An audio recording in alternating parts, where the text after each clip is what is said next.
Well, good evening, everybody. How is everyone doing? It's Monday night and it's Airfix and Chill.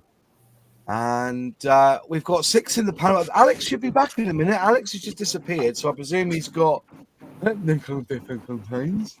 I think he's moved. I think he's right by the drinks cabinet. That says a lot, doesn't it? Yeah. So, yeah. Good evening, Jim. Good evening, John. Good evening, John. Good evening, Lexi, who's working off the bench.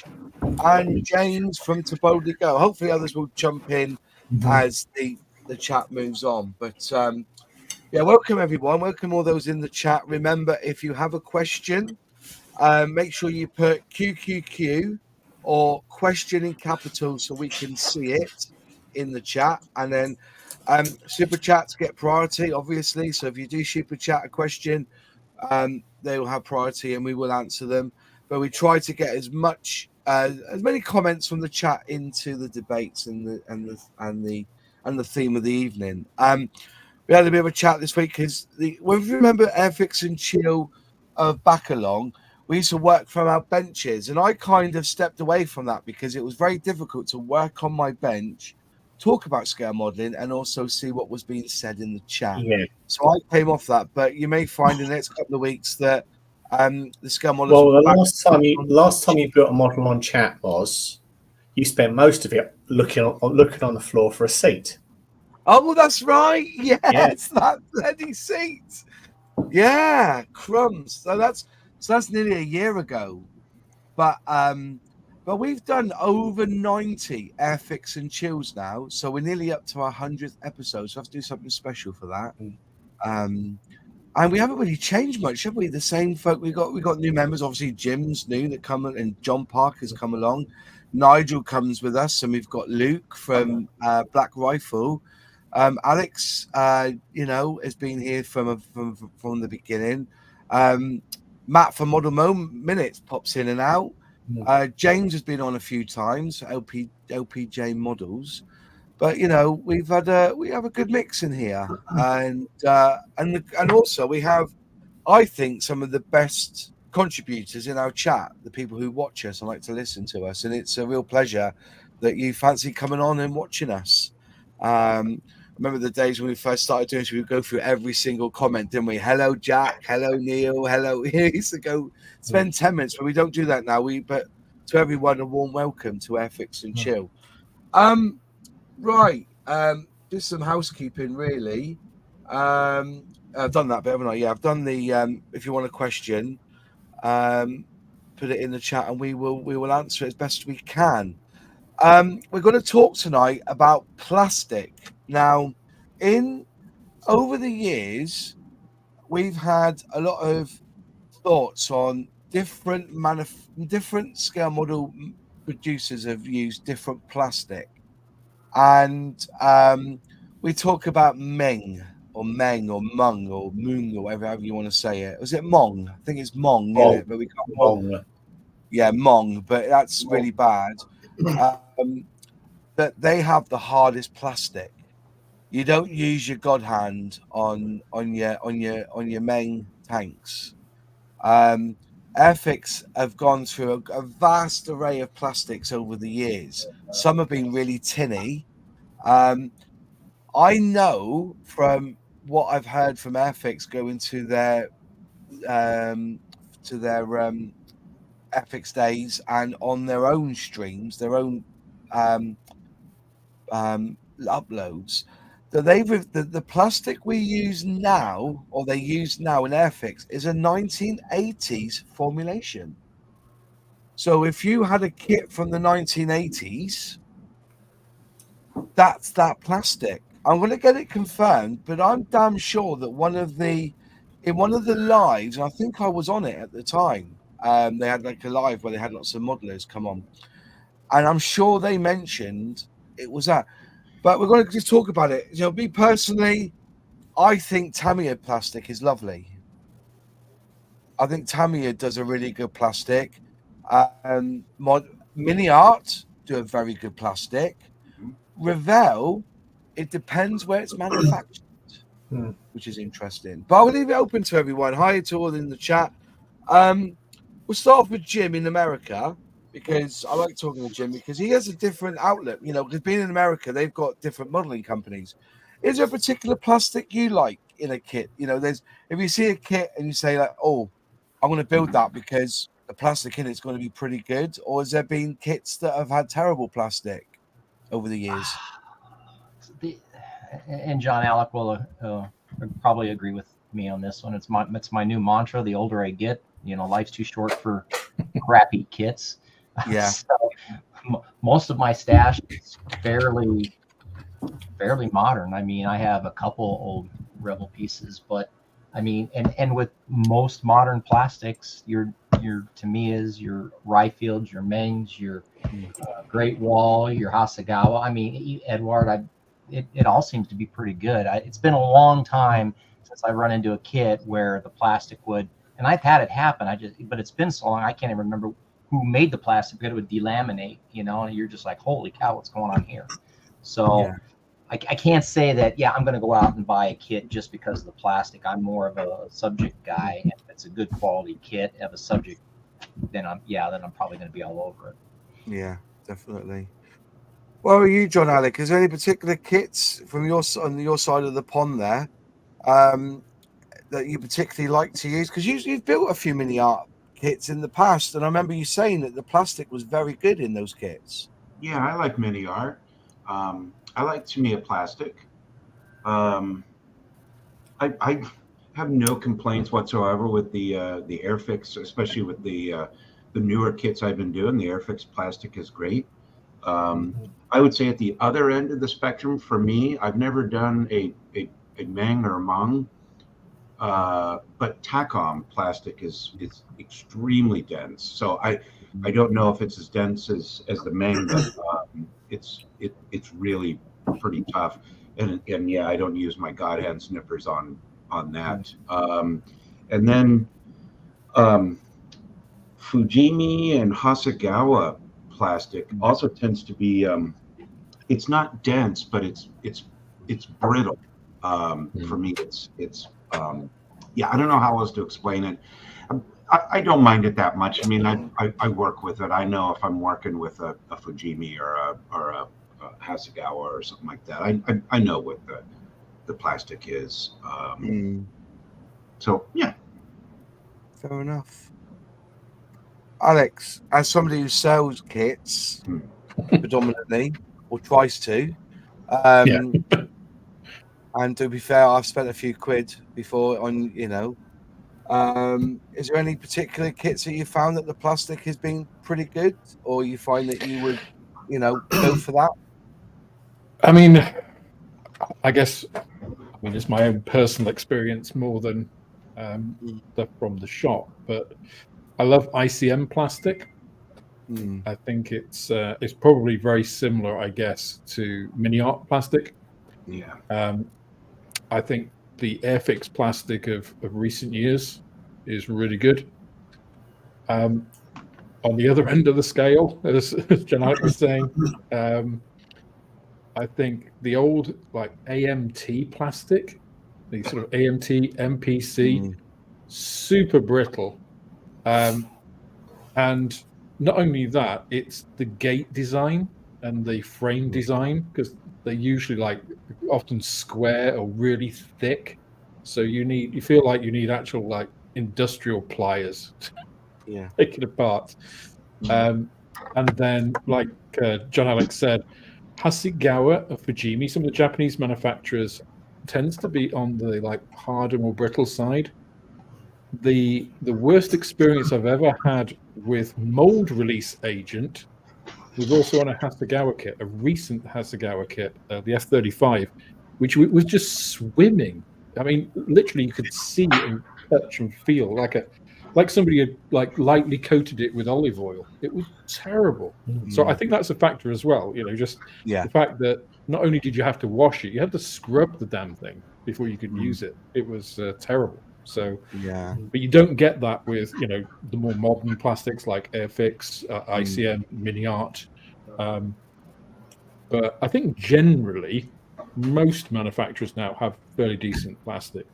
Probably the worst I've ever encountered was from the old Eastern European manufacturers, where I don't know what they were using, just like bits of old acetate and stuff. It would shatter and KP. Is it KP? That was the one, wasn't it? Those KP models.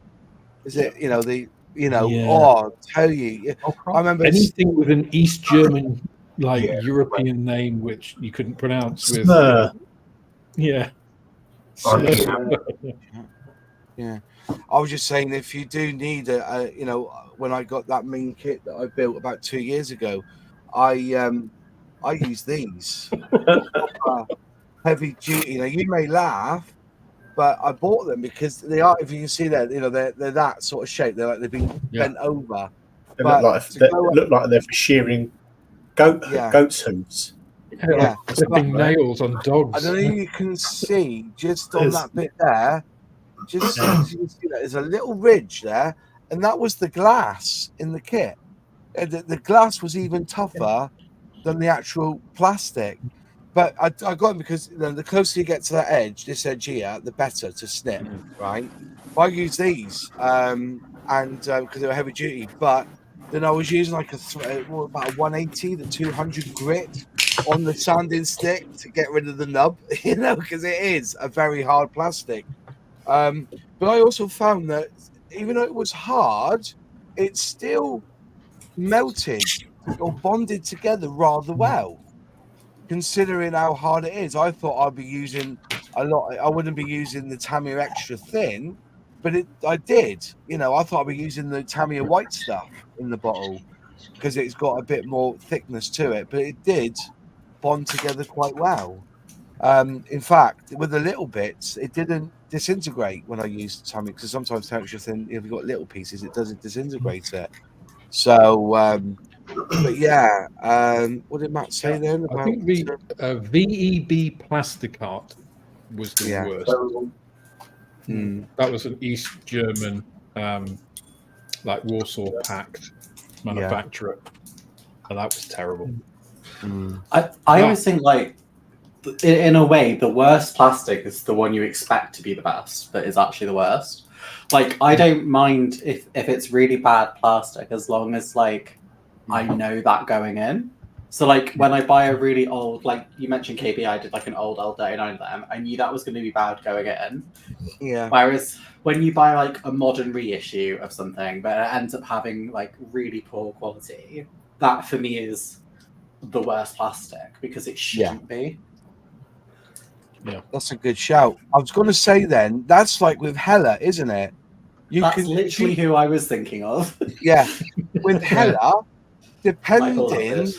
Depending on how broke they were at the time, you can tell the quality of the plastic. When they were poor, the plastic was dog shit. It's not even that though, because their new releases. So if you buy from their Musée series, which is their equivalent of vintage classics, some of them have great quality, and yet for some of them, released at exactly the same time, have the most dire quality I've ever seen. I think it was my block.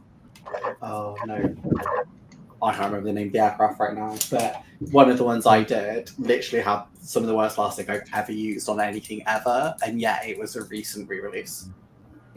Yeah, and also Hella have gone down the reboxing ICM route. Yeah. Well, why not? You know what? When you're in a zone like the ICM boys are, if they can make any money, it's just I think that's the way to do it. I don't begrudge them for doing that. For hell, Airfix was selling kits to the Japanese back in the day. You look at the TSR2 that they just sold them the sprues basically, and then they made them into an anime sort of thing. That TSR2. I've got the Stratos 4. Yeah. I'm going to mute you. Is that all right, Lexi? Because your compressor. It's fine. I'll mute myself on and off. Okay, fair enough. Richard Hughes said, "I like my plastic in the Goldilocks zone. Not too chewy, not too crunchy, with a hint of seasoning. Yum yum yum." Julian Horse says, "Question: is there a sweet spot between too hard, brittle but takes detail well, and too soft?" bends but doesn't break. But soft detail is susceptible to heat if on a hot shelf too long. Oh, that's a good Tamiya, shout. Yeah. What's that? Tamiya kits are. I've built a lot of their 1/48 scale kits. Okay, an awful lot of the armor. I found the Tamiya plastic is very brittle, and I think it's where it's been stored somewhere where there's been a heat source, and it's very brittle in places. Yeah. Question: is it true that the softener in plastic gases out over the years of storage? Important if you have quite the stash and discover only brittle kits on your first pension day. I've never heard that. Has anyone else heard that before? Because with the gas release, because it's in a lot of it's sealed, isn't it? Yeah. No, I've never heard that. I've heard it because obviously, if you get a new car, the plastic for the dashboard, it off gases onto the screen. So obviously you've got to clean the screen, and the screen comes off black. Windscreen comes off black. Well, so plastic off gases a lot. I never knew that. No. I think it might be quite a rare phenomenon in plastic model kits, because I've never had it, and I've got a lot of old stuff in my stash. I was just going to say, if you think about I know you're saying about the plastic, but on a car, that if the sun hits that glass, obviously that's gonna, The interior of the car will warm up quite a lot and then cool down quite a lot. So that might have effects on it, mightn't it? That's why I used to have a lot of dashboards crack. Yeah, but most people's stashes are in their house or in the garage where it's constant temperature. Mr. Craft has the worst plastic, Matt's saying, chalky and grainy often with dirt molded into it. But that's because it's Turkish. I'm sure Mr. Craft is a Turkish company, isn't it? Because I always found that PM models from Turkey is the same plastic. I mean, I would say Mr. Craft isn't just the worst plastic, they're just the worst kits. I mean, their decals are basically made of like rice paper. They're so bad. Yeah, that's quite true. Yeah, it is quite true. I think the only PM kit I've done recently was that What If? Was it the Horton that I did? And that was basically because I just wanted to try out the Outlaw paints. And it was like 8 pieces put together, but I felt the plastic was very, you know what I mean? Glued together all right. I literally would only buy PM models now to do like their Turkish display teams. I literally just have no interest in them otherwise because they're just they're very, very cheap kits, but not cheap in a she cute, but like in a that's nasty. Yeah. Yeah, just on that question of off-gassing, it really depends an awful lot on how the plastic was made to start with. So you may find that like let's say a more quality-minded manufacturer, it happens less than somebody who just, cooks a bunch of plastic in their machine, melts it down and squirts it in. Yeah. So you may find kits become more brittle over time, depending on how they were made and when they were made. And that's obviously, impacts on the first quality of plastic on kits as well, which is probably why some of those old Eastern European ones were pretty bad from the onset. Although the plus side is they probably don't get any worse. Yeah, that's it. Yeah. But also the thing that I was, when I was at Plastech, he says that all the sprues that never made it just get milled up and they reuse it again. But they wouldn't reuse the whole lot. They would intermix it 20% with, it's like one of the, believe it or not, tarmac. It's like, when the tarmac gets removed from the roads, the government have allowed 20% tarmac to go into cement now. So they can recycle the tarmac back through using cement, so that's a good thing. The only problem is, but that isn't just because of normally they do it about 10 to 15% because tar's very hot and it reacts as cement. And there's been times where they put like too much tarmac in the cement and it's just binded to the actual mixers. That's the problem. So they try to, reuse the tarmac because there's a lot, at the moment, there's a big thing where they re-tarmac, and a lot of the roads were built 50, 60 years ago, even 70 years ago. And they're having to redo the tarmacking now, like on a lot of it, so they're picking it up, putting it in there as a way of recycling it. Party Clock saying HK is spot on, in my honest opinion, across the kit in both transparencies and general plastic. But you pay up for HK, though, don't you? You do pay a lot of money for HK, so they probably got, it's not being funny. Bobby Time has mentioned Mac 2. Their plastic's quite entertaining. Is it? Because we haven't got Nigel. Well, if we had Nigel here, he was cursing rather a lot at the plastic. Well, because it's too tough, or it was brittle, or it was dying, or what? The plastic is literally crap. Really? Yeah. I can't remember which. More expensive. I do remember. I thought, was it who was it that when they put there was somebody who did a video with some kit. I can't remember who it was now, but they put the fuselage together and they dipped Tamiya extra thin into the gap, and basically when it set and he had a look, he had like little like it being drilled holes in where it actually melted and like the plastic where the edge was, it had done that because it was that soft. Or was it? He was saying it, and they realised that it wasn't the actual softness of the plastic. What it was is that, like the plastic had a hard shell, but in the middle, it felt like it had like a foam in the middle because that's how the plastic was. It was like very like that, and it just burnt through. I have to find that video out. I watched that. It must have been 2 or 3 years ago. Was it Phil Flory? Was it Flory? It might have been Phil. Well, he did it, and basically you could see there was like the plastic had gone in like little divots where the I think that was on his VC10. Was it? When he did the Mac 2 VC10, yeah. Yeah, that I think, yeah. I once built a kit in Eastern European makes thatched plastic that was like multiplex layered, terrible when sanding as it splits up. Yeah, that's another one, isn't it? People will talk about, when you sand in something. Some plastics are that soft that when you do it, it's like it's tearing the plastic, and it's not coming off as a dust. It's like a tear. Just a note, Moss. Mr. Kraft don't own up to what nationality they are. They just say they're from the European community. I think it's Turkish, isn't it? I'm not so sure. I think they might be Czechoslovakian, but they don't actually build a lot of their own screws. I think they're Polish.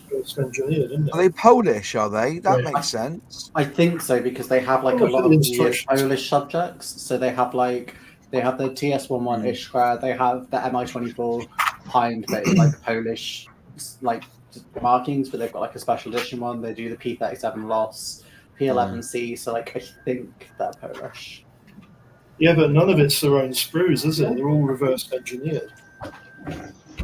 Some of them are like bought ones from like. Some of them are bought in screws. I think this one is. I think this is an old kit. Majority of them are like sold off Hella ones, and then like when Hella went through one of their many bankruptcies, and then they have a lot of that are bought from like. Is it Bielak? And then there's one beginning with Z as well, like a couple of Polish manufacturers that I don't think exist anymore. Lexi's right, they're from Poland. Oh, fair play. The address that you write off to get spare parts from is in Poland. So which is really sad because I rate Polish plastic. I've said all along, I'll say it again, and I'll keep saying it.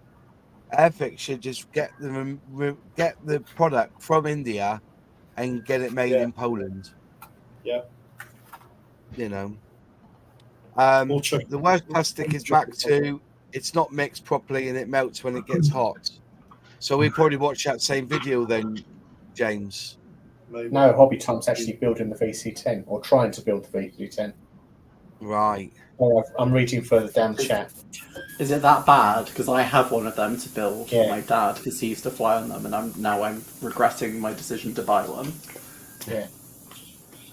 That's right. You could build it on here, Lexi. That would be good fun. We could see it melt in front of you. Yeah. And then just hear Yeah, me it'd be like crying in the how- background, like- like, no! Airfix should give you a self-addressed box to send your own sprue to them to recycle in their kits. But why should they? That the issue we've got is unless the government push these companies to do that, they won't. They started putting recycled plastic in tarmac. Yes, I've heard that said as well. So there could be a few Revell kits there in Germany at the moment. I think there's something else that people should understand is that companies like Revell, they don't always have their own plastic in the boxes. They could be buying it from ICM, they could be buying it from God knows where, Smithster, anywhere. And the plastic quality is going to vary depending on where you talk. Yeah, it really depends how a company operates. Because so I'm doing the Italeri XB70 at the moment. Been doing it on a couple of live streams, but it's not an Italeri kit. It's the old AMT kit. But Italeri have obviously cast it. They've obviously got those molds and castings. It's Italeri plastic, which is actually a real bonus because it means you can do the AMT kit in a plastic that's workable. So that is actually a positive, where a company uses its own plastic on an older mold, which actually makes it, at least you can sand it and stuff, where the old AMT stuff was not that great to use, Yeah. On the flip side of all this, though, just wondering, I've totally lost my train of thought then. Sorry. Copper State models, it's fairly soft but works fine. Tamiya and ICM are harder and easier to work with. I remember my point now. Are certain plastic, because as you know, tooling, when they make the tooling, that tooling could last 30, 40 years. We've seen it, vintage classic, 60, 70 years. Is the plastic that's used now any good for those moldings of yesteryear? That sometimes you have to use an old formula plastic to make that tooling work. Well, Copper State Models is a good example, actually, Moss, because they were originally American, but they're made in Latvia now.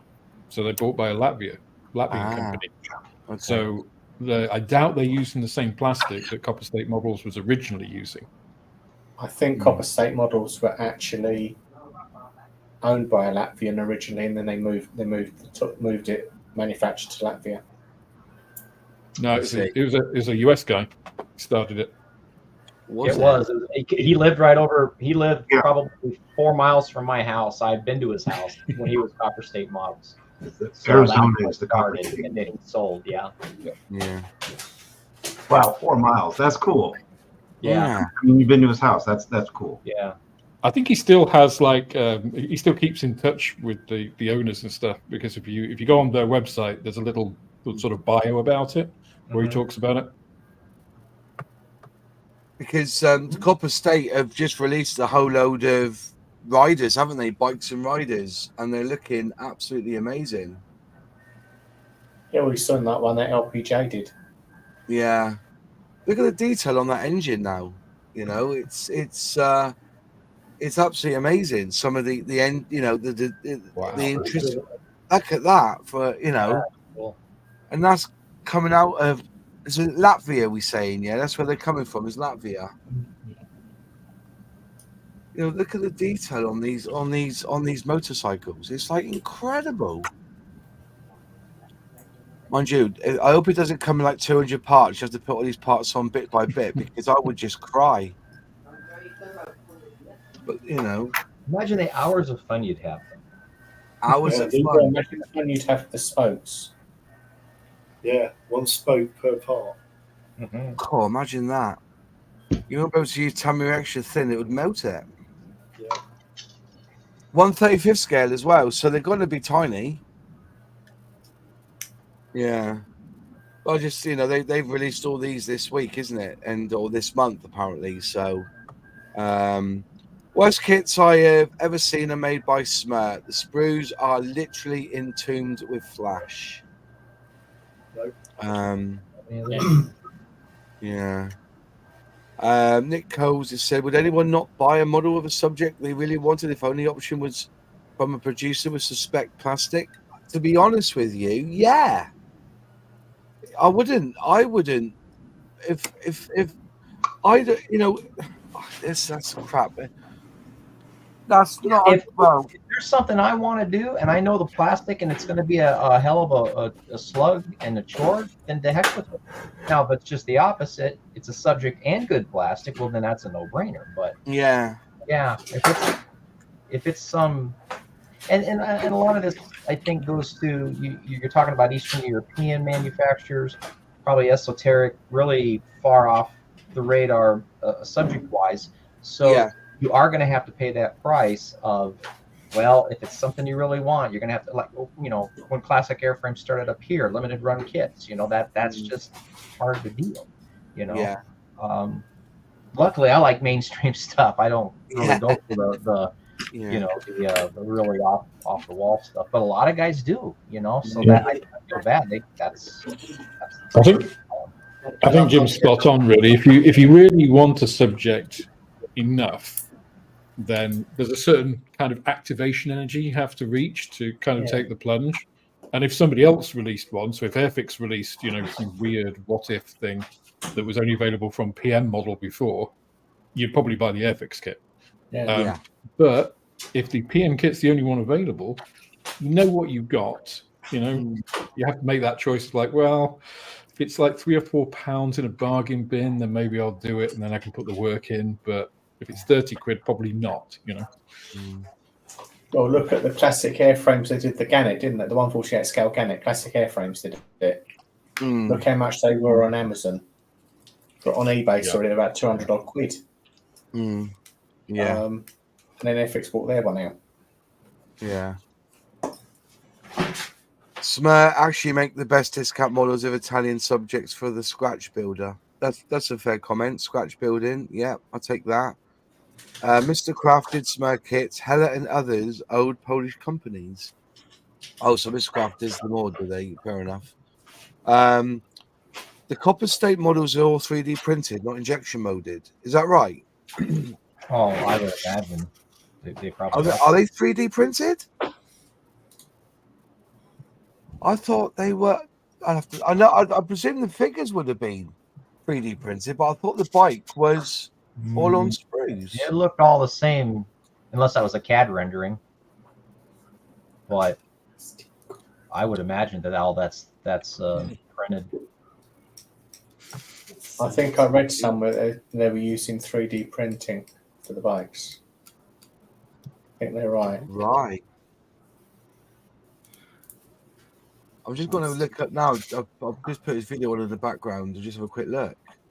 I thought it was all on sprue. I didn't think it was all 3D printed. I bet you that bike wouldn't be that difficult if they did the engine and the frame and then just did the wheels separate, and probably in 3-4 parts. It probably don't have to assemble that whole thing. I wouldn't think. Where they tree them up. Yeah, they're 3D bikes. I hope James is okay with me doing this. I hope so. But there you go, James. Just have a little look. We'll just go through his video and that's all 3D printed, isn't it? Yeah. Well, I'll be. I didn't know that. And they even used Matt model minutes as a miniature for the figure. Yes, they did.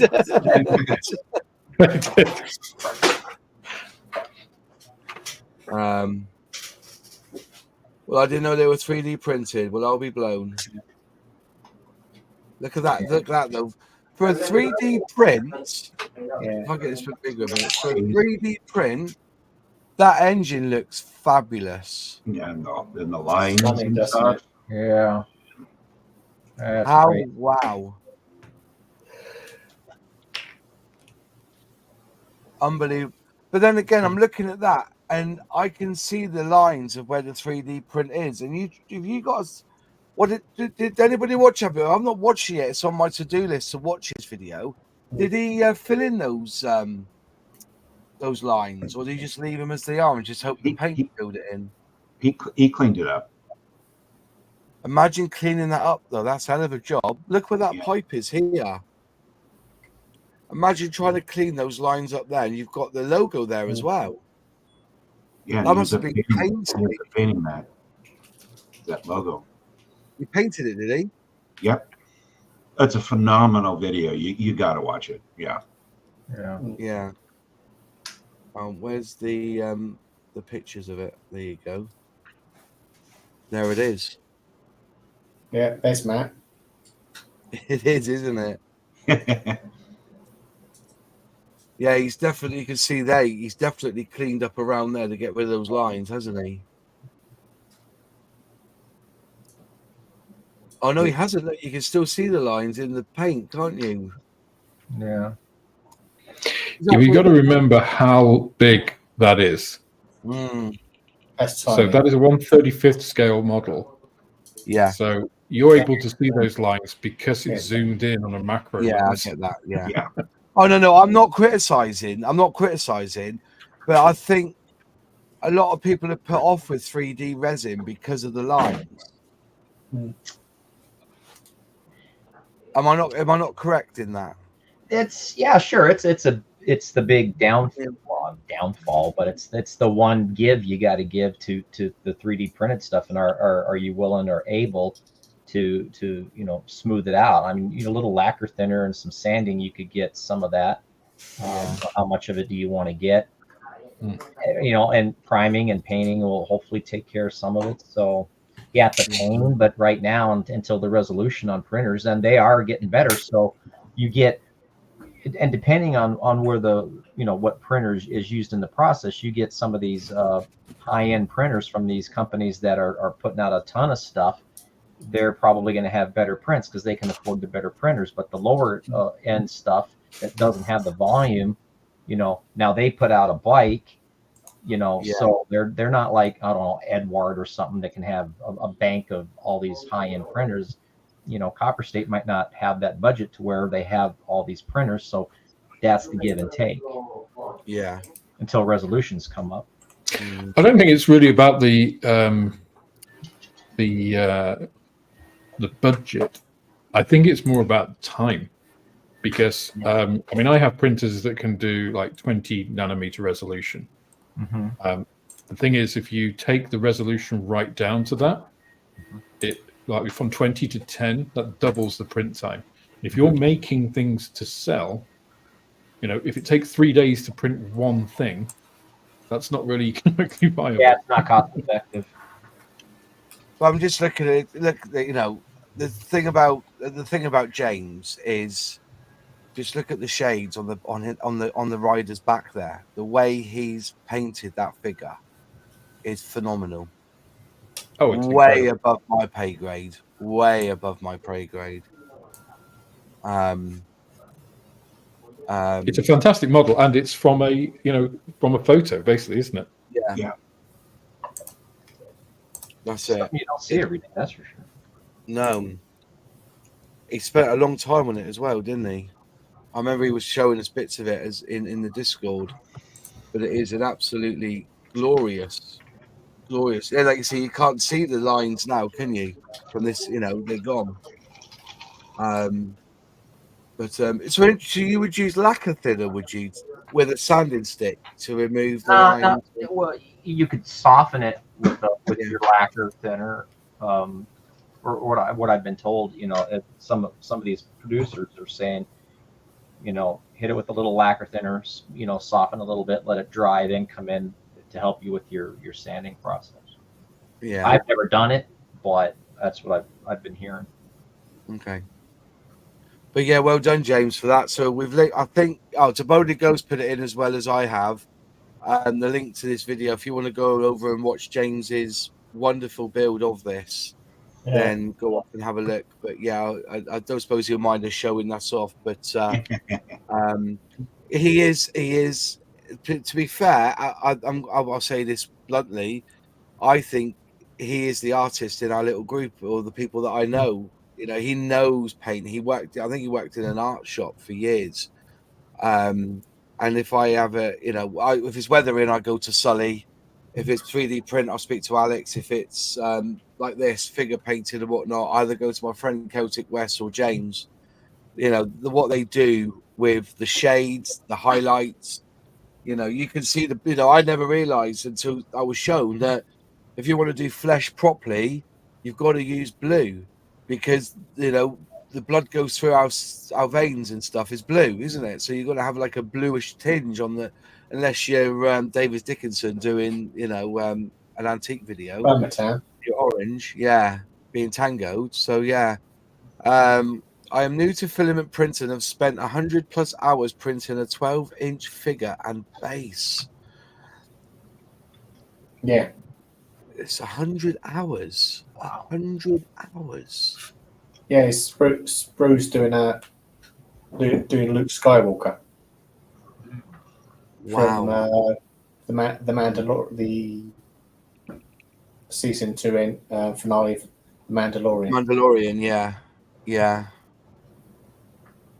Nice likeness of Oz model sellers 148 and 132 figures of Oz and Rich. Fair enough. But yeah. See, that's another plastic, isn't it now? 3D resin. It's another plastic we've got to, and I suppose at the end of the day, we learn new techniques and how we do, you know, and what we do by the plastic or the materials that we use. You know, I've got down here a Daimler car from one of my favorite creators, 3D Gizmo, you know, which I've got to review at some point, but I'm watching a lot of videos about 3D print, you know, so that, you know, people who make these models, so that I understand the material that I'm using, because, you know, I don't suppose you can use Tamiya extra thin on this. You've got to use a good super glue, haven't you? So the scientist in me demands that I say resin is not a plastic. Okay. It has none of the qualities or properties of plastics. It looks similar. It feels similar, but it's not a plastic. And yeah, you can't weld resin. You have to. You can actually use resin to glue resin to resin.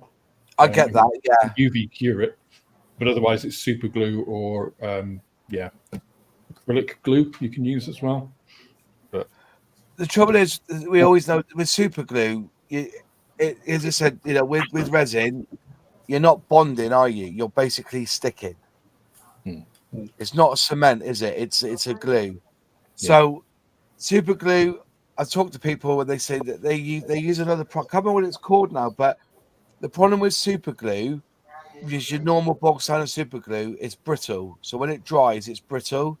And there's another glue that they use. It's like a flexible VMS glue. Flexi. It's VMS Flexi 5K for resin. Yeah. Is it that stuff there? Is it, or is it a special stuff for resin? Yeah. We do resin stuff, yeah. Resin.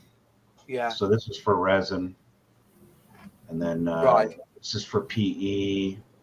And then this is their sort of rubberized or whatever. This is the black. But so I need to buy some of that then to build this car, basically a resiny sort of Absolutely, my favorite secret glue is VMS. Yeah, fair enough. Fair enough. Yeah. James Woolard says the problem with super glue is I usually stick myself to the model. Hang on a minute. The problem with TAT is that you end up putting a fingerprint on the fucking side of the plane. You know what I mean? It's whenever that you've held the fuselage together. And you've done that capillary action like that, and then you lift your thumb off, and you realise that it's dripped either side and caught your thumb. On the knee today. It's the worst when that happens. It is. It is. Well, the problem is as Paul found, that's Plastic Monkey. He had a clear fuselage dauntless. Yeah. Clear fuselage, and he used super glue to stick the fuselage together because he couldn't get them to fit. Couldn't get the fuselage to fit properly. Yeah. And he sprayed Bonder on it. Oh, and there was no. a reaction. There was a reaction, and it went, bing, exploded. Yeah, Can that you- Donder stuff doesn't work well with clear plastic. It fogs it. It ruins Just it. out of asking, with using the super glue, can I use what's it called? That what do they call it? Kicker? Accelerator? Accelerator on the resin. Would that affect the resin if I put glue on? It shouldn't do. It shouldn't do. Okay. Yeah. But I would always test a scrap piece first. You know, it's always one of those things you say, yeah, it shouldn't do, and then you try it on your precious model and everything melts. I use an accelerator. I can't find it now. It's phenomenal stuff. When I was doing the rigging or the on the side of my fishing boat. I use that. I don't. Celtic West said when I was trying to do it, he says, put the super glue on the end of the rods, and then spray accelerator on that the line, easy line, and then so when you've got the accelerator covering on that line, as soon as you put it down on the top of that super glue, it will go hard, and it worked an absolute treat. Honestly, it's brilliant stuff. Yeah, you can use, no issues. I've built a few resin kits. Yeah, it's my first one, so it's and I've got it here in a box. I'm very nervous about it. I don't know why. I'm just very nervous. Oh, where is it? Let's get the box out. I am. That's a great Very, component very to nervous. repair it, Moss. There you go. This is from. This is it here from. What's it called? 3D. Oh, there it is. Just realised. I've been looking for the. I've got an Airfix Tiger 1 and I lost the barrel. It's in here. That's where it fell into. Yeah, I'm very nervous. I can see, it's a lovely kit, and the way he's designed it, it's in, I think it's like 16 parts. So obviously, you got the wheels there, so you're gonna have to take off all the what do they call these again? Supports. The supports. Yeah, there's another name for it, isn't there? Is there another name for these supports on 3D print? Yeah, some people call them trees. Trees. That's I don't know, but yeah. So there's the wheel there. So you've got to take all this off and but yeah, it's very, very well thought out. There's all suspension and everything all in one piece, and then you just got to clean it all off. But yeah, I've had a look at it, and I've got a box here. He gave me a deal on it, so he said, "Can you do a review on it?" And I said, "We'll do a review on it when I'm about to build it." So, but at the moment, I'm building the old lifeboat from Airfix. So with my Outlaw Blue, Oxford Blue, and the orange. So that's what I'm doing at the moment. So that will be my next project, I think. After I did this on my channel members chat, and where the sprue gates are, you were right, James. You got to work at it, haven't you? To get it. I filled that with super glue and have rubbed it down, so now it's smooth as a Johnson's baby's bottom. Now that is. But you're right. Where the gates were, it has caused an issue. It's not quite tight, is it? I don't think this is a starter set, to be honest. I know it's sold as a starter set, but You just had a gift set with you, Moss. I would say it's a gift set. Yeah. I couldn't tell you. I've not managed to look at one yet. I'll send you Still one. waiting for my second lot. Yeah. Yeah. Just looking at it, and the paint scheme, trying to get that line right between the black and the blue. It's yeah. But I think it's good when it's built. It looks phenomenal. It really does. But we had a good chat on my own mod over on the club members chat the other night, the live stream, and but yeah, interesting build. And I'm enjoying it. I've spent more sanding that where the rubber buffer goes around. I've spent a lot of time rubbing that down, to be honest. So, Alex, any news for special releases for the RCAF Canadian aircraft? Is that ICM? I just answered that. No news. Which model company is that from? No company, no.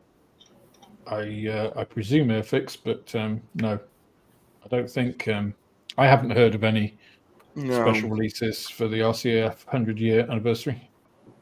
Is that what it is? Is it the anniversary? Canada's done some amazing stuff with planes, haven't they, over the years? Yeah, they created the Lancastrian. The Lancastrian. We don't have any more questions. Hello, all who mentioned me in the chat. That's cool. So yeah, plastic wise, yeah, Daryl Horst said it as well. Definitely a gift set, that lifeboat. There's a lot of orange in it anyway. Just going back through the comments here. It's going through. Yeah, oh yes, right. When I build a resin, I use super glue to tack, then use a 2-part resin epoxy to permanently join the parts. Epoxy isn't as brittle. So yeah, that 2-part, that's like araldite, isn't it? Epoxy glue is araldite, is that right? Yeah, 5-minute epoxy is quite good. I always used to use that for like resin cockpit inserts and things, because it does have that little bit of flex when you're trying to, wiggle the fuselage in, because inevitably you have to shave them down a bit, and the bit's always tight. If you've used super glue, sometimes it can pop out. Usually when you've glued the fuselage together and you can't do anything about it. Yeah, I get that. I do get that indeed. See, I remember araldite as a kid, and my father would use it and then put it in the oven. Yeah. There wasn't really a hardener with it. You would put it on, then you put it in the oven to make it hot, and then it would set. Well, the original stuff was like 24 hours, wasn't it? Yeah. I'm literally sitting here next to a marble surround for a fireplace that was stuck together with epoxy resin by my dad. So it literally fell apart. He boxed it in, and we had a new carpet. And he said, someone told him not to box it in. Next thing you know, he's pulled that wood out, and it's all he's glued it all back together. It's still standing now. It's really good glue, but it's just, even the 5-minute epoxy, like they said, I can't remember who it was that said, you need it to be in place. So like tacking it on with super glue so it doesn't move is essential, because otherwise it just gradually slowly like sinks down. Yeah. And then it glues really strongly in a place you didn't want it. Yeah. You use Go on, carry on. You use epoxy resin on any of these white metal kits as well. But then you tack them with the super glue, and then fill it up the back with epoxy resin. Job done. So, Farty Croc saying, yep, Gorilla or HPH 2-part, it runs into the joints downside, time to cure. Right, okay. Moz, what time are we going to be for your live chat next Thursday? Yeah, it won't be this Thursday, because as soon as this is finishing, I'm going to pack my van. I'm going down to Cornwall because I'm going surfing.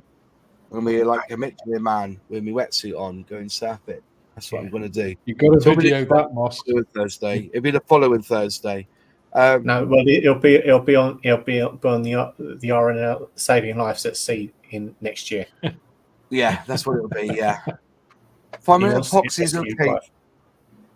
5-minute epoxy is okay, but can reduce your time to accurately place the part. Yeah, but that's with any glue, really, isn't it? That's why that 5K Flexi from VMS is so popular now, isn't it? It gives you 10 minutes, is it 15 minutes for it to dry? Yeah. Anyways, right. Yeah. So I'm just looking at. So yeah, basically, resin is not a plastic. Alex is saying it's not a plastic. Not a plastic. Not a plastic. Now, what about filament 3D print? That is plastic, isn't it? Yeah. I use 2K glues from Worth, etc. That makes for the automotive industry, cures in seconds. But yeah, you do need curing it in seconds. I do get that, but some of the strongest glues are UV setting glues. Yeah, and they're used a lot in the electronics industry, the dental industry as well. Yeah. Oh, right. when they're filling Right. your canopies. Right. Steve T, question. Rather off topic, I'm afraid. I've been having problems with masking tape taking off my paint. I stick it on my arm too. How long should I leave Tamiya acrylics before applying masking tape? Wow. Do you prime? That could be your prep. Yeah. Clean your plastic, then prime, then put your Tamiya down, and still then tack your tape.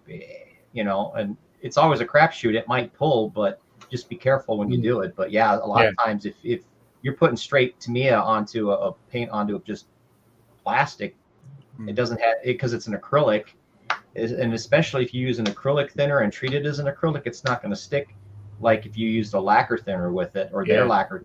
That'll make it stick better. So there's a lot more into it than just putting Tamiya paint on plastic and then why is it pulling? There's a bunch of different things you could try to do to remedy that. Also, he washed the plastic and primed it. So. Yeah. I was just going to say, are you using the correct masking tape? I know this sounds really daft, but automotive masking tape is hella. The masking tape that's like in the automotive trade, I've seen it, and even the painter stuff as well. Remember, we're painting very fine coats of paint on our models.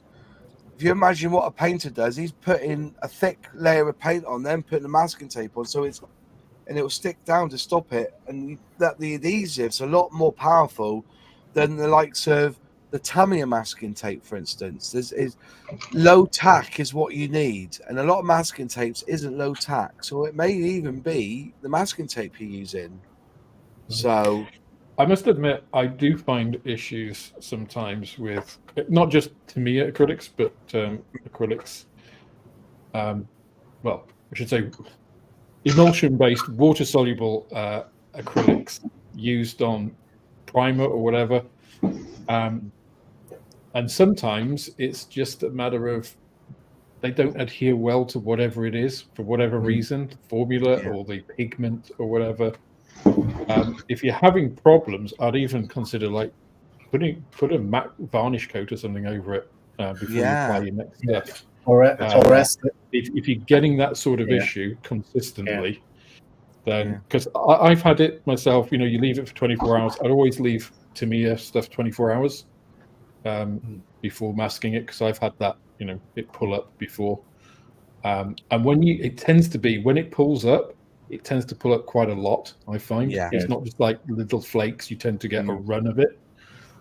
But then other times it'll be absolutely fine. And I don't know whether it's colors or, the ambient temperature, the phase of the moon. I don't know. But if you are having problems, it's using Modelcraft blue masking tape. Right, is that what he's using? Is it? Yeah. So that's a bit like a normal masking tape, isn't it? But just coloured. Well, I'm going to say because the one I use is Nikaban.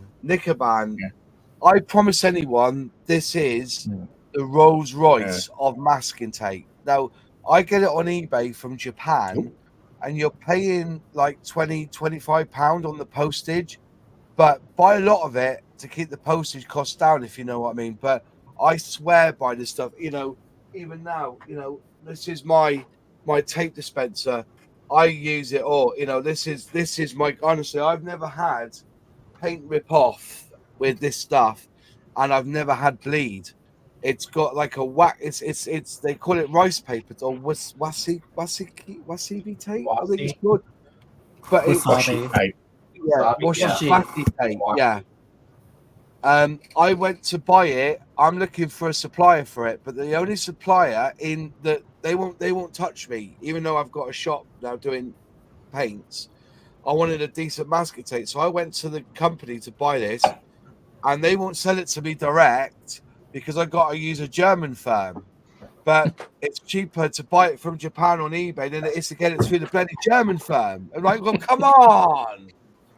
If I'm going to buy 1,000 of these, I'll buy 1,000.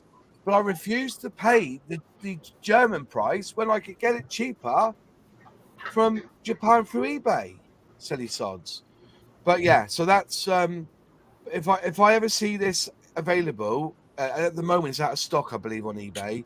But I'm buying this at 20, 30 rolls at a time because I think this is the Rolls Royce. I sent it to Nigel for him to try it out. I don't know if he has or not yet. But I think this is the best masking tape I've ever used. And I'll tell you what it was good for was doing, I've lent it to somebody. I've not done it myself, but I gave him a roll and he done invasion stripes with this stuff because he cuts it to the size he wants. They only come in one thickness. They don't come in little, big and more. And he used this to do the. He said he never had a spot of bleed on it. It's that good, and it has got like a waxy feel on the top of it, so it does resist paint, if you know what I mean. But this is quality stuff. Obviously, I still do it. It's a habit, back of the hand before I attach it. Everybody does it. It's a habit. But I have done it without doing that, and it hasn't pulled the paint off. So. The brand is called Nickban, Nicchiban, Nickban. If I get the camera ready, if I can get it to, it's on eBay. Moz, yeah. If you've got any spare of those, yeah, send it with my paint. All right, mate, I'll do that. Yeah, because I'm interested to try that because I've got the thing to mask up. So yeah, I'm trying to find it now on my eBay, but if I find it, I'll let you know. I'll put a link. If I find it on eBay, I'll let you know. But yeah, I've used it. I've loved the stuff. I got hinted at it 4 years ago at a scale model show. I think it was at Froome model show. I think it was, around that area. I'm just quite look now on my eBay. I've got to go back through my orders. But I was buying it like at 20 rolls a time because it's expensive. Because you've got, they got they email you, buy it because they've got a certain rate for the postage, and they email you back saying, sorry, we ship it from Japan. It's going to cost you an extra like $24 to. So yeah, it's I'm just trying to find it now on eBay and I'll show you it. But yeah, it's called Nickban, and honestly it's I've been using it for a long time. Nickban. There it is. Come on, up it comes. There it is. Click on that. It's gone. Well, what is it being taken down? Is it? Oh no, my supply is gone. Oh shit. Oh no. Oh no, it's been taken down off eBay. Oh, what am I going to do? Oh no, I found it. It's right. Calm down, everyone. Calm down. I think. We're calm. I don't think you are, Moz. It's a different supplier now. Hang on. Let me get it up on the screen here so you can all see it. Moz had a moment. Yeah, I panicked then. Here we go. Present. Share screen. There it is. There. There you go. This is the stuff you need. Is it coming up on screen? There you go. That's it there. It's Nickban masking tape number 227H. That's the stuff you need. You can buy it from Amazon. Can you? Yeah.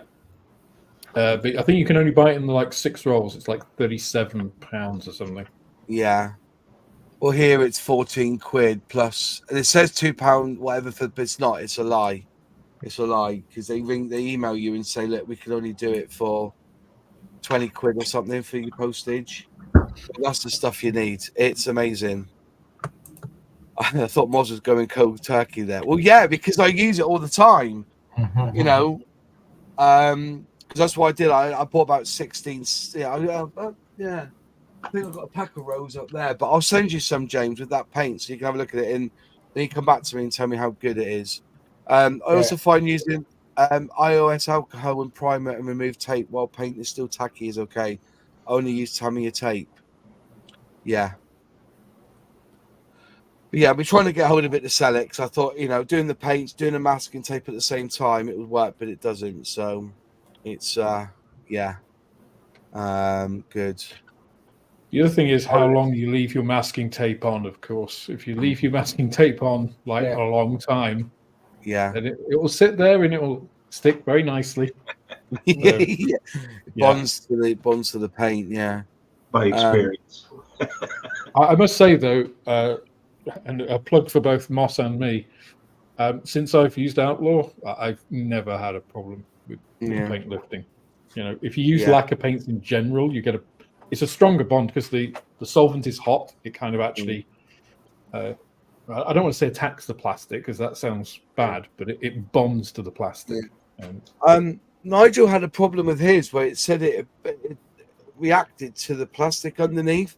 So I've been trying that this week to see if I can get that same effect. I haven't had that effect because, to be honest with you, and I shouldn't say this, but because I tried to sell the Outlaw primer, I've actually painted a few models without even using a primer, and it's gone on absolutely sweet. That video I did, I didn't use primer at all. No. Goes I down mean, in theory, when you prime, you want to put something down that's going to be stronger for your paint to stick to. Now, if you're using a lacquer paint to begin with, that's already pretty aggressive. It's hot. It's going to bind into the plastic. So you really shouldn't need a primer because it's already, I won't say self-priming, but it's acting like a primer. I think the reason why we tend to still use primer, Jim, I think you'll agree with me, is that you want to just see what it looks like before you put down that top coat. You know, you want to, if you see the blemishes, it's easier to see a blemish in black and grey. Do you know what I mean? After it's been sprayed, white's difficult. I get that, you know, but if you are spraying a white vehicle, you want a white primer. I get that. Right. I mean, priming does a bunch of different things, like you just said. It identifies your issues, and then depending on what color primer you put on, that sets yourself up for the colors you're coming with later on, because that your primer color affects your main colors, and But to Steve's question, though, he replied back and he said that he did clean the model and that he did use a primer. So then my next question is, and I'm not a big fan of acrylic water-based primers because to me, then it's not acting as that second step as a primer. You can identify your issues, but you're just putting a water-based paint that's not going to stick to the plastic as well as a synthetic acrylic or a lacquer-based paint. So therefore, you want something that's going to stick. Yeah. So, you want something that's going to bite. Exactly. Plastic. Exactly. Yeah. Raffle can primer or like an airbrushed solvent-based primer. Yeah. And primer doesn't have to be the be all. You know, like we were talking about it before. You know, when Lexi was doing her model, she had sprayed using Tamiya primer. I usually find Tamiya primer very expensive in the rattle can, and I said that is one thing that Humbrol does good at is their primer. I love Humbrol spray can primer. I've used it so much, and also if you want to fill in a few gaps, 3 or 4 coats of that primer, you does level out really. It's the only thing they really do well at. Can I ask you, Moss, where are you finding that? I don't think I've ever seen Humbrol primer anywhere. Yeah, I've got loads of it, mate. Absolutely loads of it. Well, you're probably the only customer. Yeah. There you go. It's a fresh bottle here if you want one. Primer 1. It's I've honestly never seen it. Hobbycraft. I got this one from Hobbycraft. I don't enter hell. Sorry. Yeah. To be, also when I did my starter set spray challenge, the Humbrol acrylic paint racing green was sublime.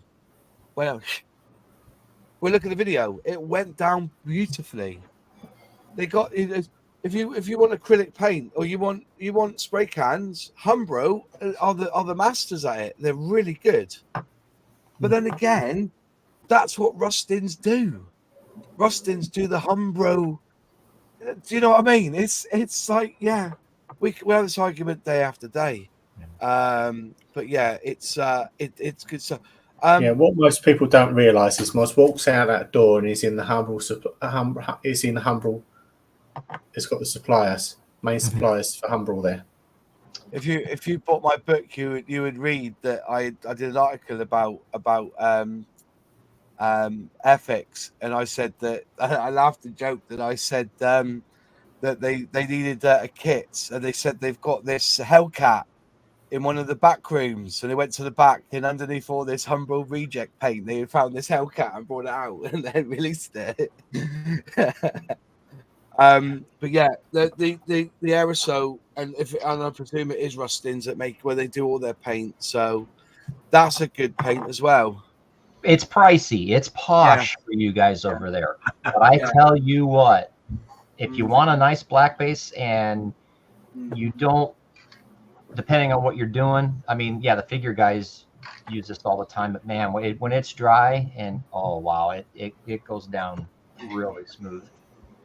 On that note, Jim, I got given this, but it's pricey as well.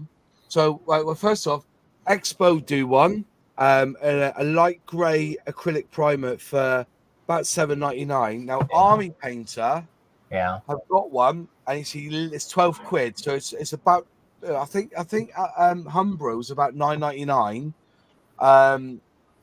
But there's this one here. But the problem is that it's designed for war figures. The grey is just too dark. When you put it on, it's hell of a dark. Mm-hmm. You know, you got to use a lot of paint to get that brightness back. But yeah, when I'm the for me, because I'm not really worried about finishes, I end up spraying. I use aerosol cans for primer, because to me, with an airbrush, you can be there 5 minutes spraying something up. With an aerosol can, it's leave it. That's it. Yeah. Yeah, I find Autotech, they're a car paint manufacturer. They do really good primers, and aluminium. Their spray aluminium is absolutely brilliant because it acts as a primer, and of course, if you're then painting on top of it, you can chip. So that's why I did the 124 Spitfire in. And again, like you say, Moss, spraying the Spitfire with a rattle can, you know, it was a few minutes. Yeah. You got to wait for it to dry and then turn it over and stuff. If I'd airbrushed that, good God. Yeah. Yeah. And that's a lot of 10mm Tamiya primer paint, isn't it? You know what I mean? You get, this, what size is this one? This one's 400mm, I think. Yeah, 400 milliliter for that. That's the other thing. Like an Autotech primer is like, I think it's about £11. I sell them at the shop. But it's 700 mils. It's like one of the big cans. So they last for ages. So, But yeah, you try and do it with a with a 0.3 needle is a long time, isn't it? Or a 0.2 needle, Moss. Pardon? Or a 0.2 needle. 0.2 needle. Yeah, I use 0.2. As I found out the hard That's way. what I did my 1/72nd scale HMCS Snowberry with a 0.2 needle. But then I primed it using Halford's Auto Body Grey primer. Yeah, I get that. Just a quick one. I got the first batch of the primer from Outlaw today, the pink one. But unfortunately, I think that's too light. It needs to be darker. That's a very light pink. Yeah. I have to speak to Jason. I've not. This is the first time I've seen it. Came today from Australia. Don't get it mixed up with calamine lotion. It does look like calamine lotion, doesn't it? Yeah, it's calamine, isn't it? Yeah. It needs to be Pepto-Bismol pink. I was just about to say it was like Pepto. No. Pepto-Bismol's darker than that, mate. That's very. That's calamine. It needs to be Pepto-Bismol. Yeah.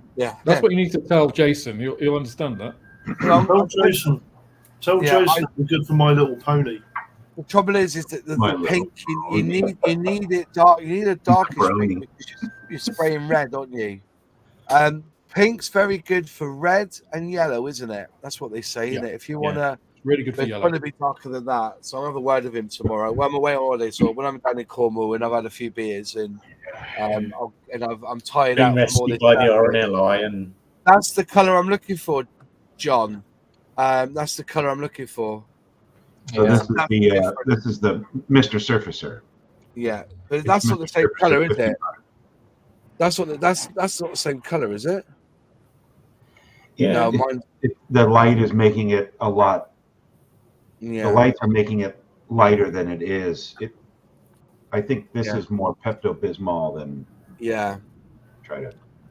Yeah, I think it's got to be. I've seen. If you look on Scale Model Shed, you can see the color of it.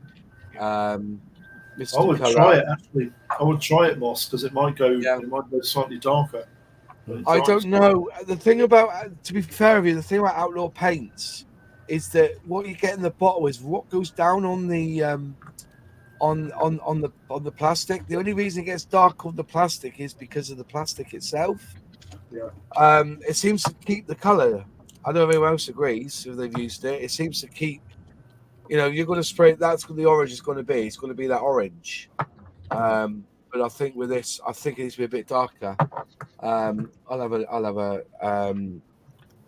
a chat with him this week. But as I said, it's the first time I've seen it. It's in my hand. I'm gonna have a go with it anyway. So, there's Mr. Surfacer Pink.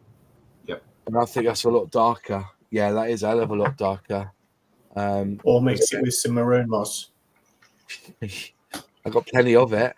Yeah. Oh, absolutely plenty of it. Yeah, this is Mr. Surfacer Pink. This one, I should share that. So that's the pink. Definitely darker, isn't it? Yeah. Definitely darker. Look how dark that is compared to what that is. That's it's more like a peach, really, isn't it? It's fantastic if you're laying down red over it or even yellow. Yeah. But that's it. That's why I'm going to have a little chat with him and say, wait, this isn't quite right. But then again, you could have a light pink and a dark pink primer in the range. It doesn't stop you, does it? So I used Mr. Surfacer Pink under red. It was great. Yeah, that's what it's for, really. It's to get that grey to the, that shade then onto the red. And if you use a yellow as well, it does make it pop. Poor Price, you've used it as well, but I think that's too light. That isn't dark enough spraying red on. It needs to be darker, Paul. I'm sure it does. And that's why we've got to if people see that and then what they really want is a pre-mixed version of that Mr. Finisher pink. That's what people ask for. That's what they said to me. Do they do a pink like Mr. Finisher? And that's that's too light. So, but we'll have a do look. a side by side. I'll have to buy one because it's Jadland. I really want to buy from Jadland. I've got some in the shop. What, pink primer? Yeah. All right, I'm gonna have to come up to visit you next week or week after because I've still got your Vallejos here that I need to trade in. Oh God, yeah. Let's in that box here. I or late tonight is currently doing an online course for work and it's boring the hell out of me. As I already know the stuff, I'm going to get a certificate. Would a lighter pink be better for yellow? Depends on the yellow. Depends on the yellow, yeah. Probably for like a really sort of lemon yellow, it might be. Yeah. But if you're trying for that kind of deep yellow, which I think a lot of people are when they're doing that, probably not. I use a gray under Paul Price said it does darken up after 3 coats. No, he said goats. Goats. Yeah, goats, yeah, 3 goats. We all know that. It must be an Australian thing. Yeah. What is Paul doing with 3 goats? That's what we want to know. The problem is, mate, is that Mr. Surfacer is a one-shot primer, isn't it? Yeah. You spray it once, don't you, with Mr. Price? With Mr. Colour Surfacer, it's a one-shot deal. So do it 3 times. That's not the point of primer. It's a one-shot go. It needs to be darker. That's one thing. I'll have a chat with and just say, look, I don't. We need to hit certain points. So. If you want, I also has a appeal in comparison with red, yellow over the top. Yeah, definitely, mate. But this is the only bottle I've got. I'm gonna have to speak because I've got 25 of this coming, this color, But I've got to say to him, that's not the pink. That wasn't what I asked for. That, and I've been, so I'll have to have a chat with him. That's not what I asked for. Yeah. Unfortunate, but I did not see it. When he showed me it on camera, it looked a hell of a lot darker. And now I've got some. It's I think people want. I'll have to have a look at it. I'll have to buy some and just double check. But yeah, I'm gonna be building the Airfix Red Arrow Hawk. I was wondering what color primer I should use under the red. Pink.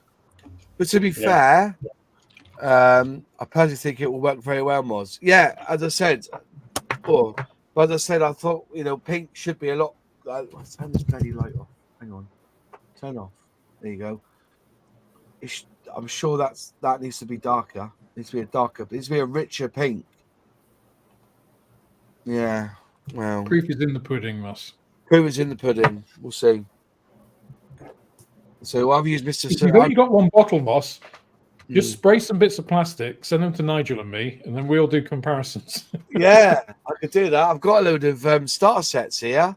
Actually, I got a few Smurf kits I could send you printed up. Mate. You won't stick to that plastic. You won't have to worry about gluing them. I use pink when doing cars for red base, Ferrari red. That's it. I think it's International Scale Modeler who does a lot of that. He uses that Mr. Surfacer, then does the Ferrari reds, and it comes out sublime. Then you put your 2K on top, and then you can go around with a semi on after you've done it. It looks amazing. Well, as I said, I really think that's too light, but it's the first time I've seen it, so we shall see. If it sells, it sells. They'll give it a try. It may turn out fine. Another way to brighten reds is to add tiny amounts of pink or orange. Correct. You don't mix white with red to brighten it. You always use an orange or a pink, don't you, to make it a bit lighter. Well, if you look at the red arrows, the actual red arrows, you can see them. They don't look red up close. No. I couldn't believe how old those red arrows are. 1984. Yeah. They're old, aren't they? What would the red arrows, if they said, right, this year we're dumping the Hawks, what do you think they would use instead? That's a good question, isn't it? Probably Hawk 100s. Or Eurofighters. Well, that'd be nice. Nice, but pricey. Yeah. They could dig a load of Harriers out of mothballs and use them. There you go. Yeah. I wonder what it would be. What's wrong covered? I wonder what it would be. Because the Hawks are going to have to retire the Hawks soon, surely. Because they've not made them in years, have they? Was it 2001? No, not be funny. They still make the Hawk. At I think it's Walton. Sarms and all that lot. But I think they the second gen model on. Yeah. They've got the longer nose cones. They do export versions. Tanks on the wings, all sorts of stuff. They're quite an advanced trainer, actually. Yeah. I think the last one was built about 5 years ago, wasn't it? Yeah. The Typhoon's a good shout. Yeah, that would be a cracking aircraft. Yeah, that's a good shout.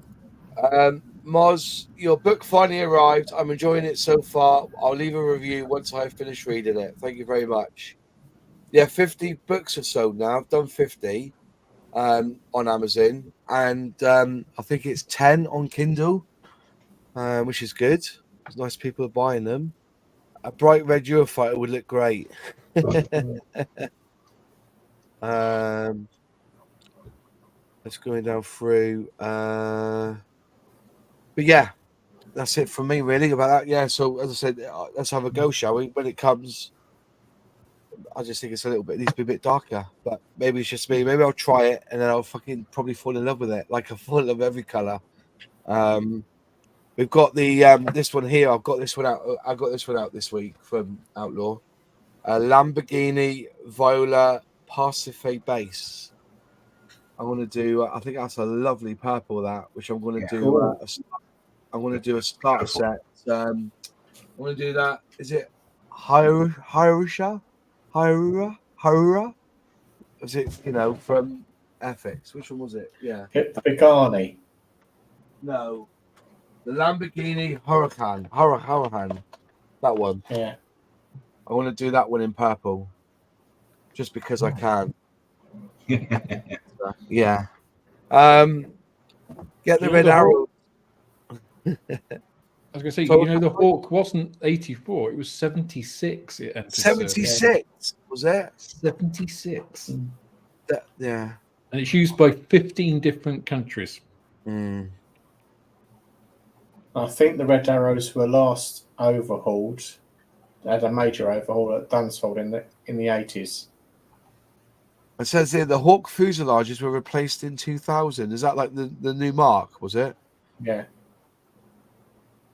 New avionics suite and everything. Yeah.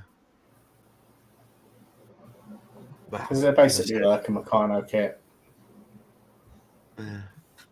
Don't forget, we had the Black Arrows prior to the Red Arrows, which done a world record loop of 22 Hawker Hunters. Mm. Yeah. Fair enough. Why does most model live streams devolve to an aircraft chat group? Because we love aircraft. Yeah.